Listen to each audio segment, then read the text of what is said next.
Regarding Banu Israel, although rebellious and disobedient, we still recognize that some were Muslims.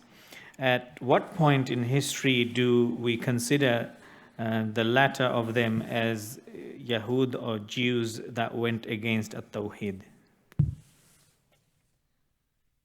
Regarding Bani Israel, although rebellious and disbelieving, we still recognize that some were Muslims at the time.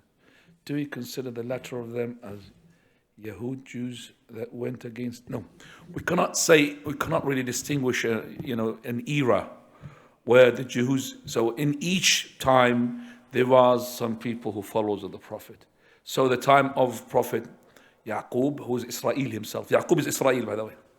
Prophet Israel, at the time of Prophet Israel, there was believers in Yaqub.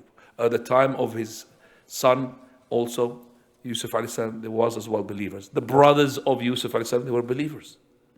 Okay, the brothers who attempted to murder him, they were believers. Also, we're going down, Prophet Dawood alayhi salam, Prophet Sulaiman alayhi salam, we're going down. All these prophets, they had, Prophet Musa alayhi salam, followers, true and not followers. The Jews as well, when we say the Jews, some of these Jews are as well believers. Because Abdullah ibn Salam was a Jewish. Ka'b ibn Mati' was a Jewish. Okay? So all these Jewish, they were Jewish. Zainab, the one who plotted to kill the Prophet ﷺ and she put the poison, she's a Jewish. She embraced Islam. Now.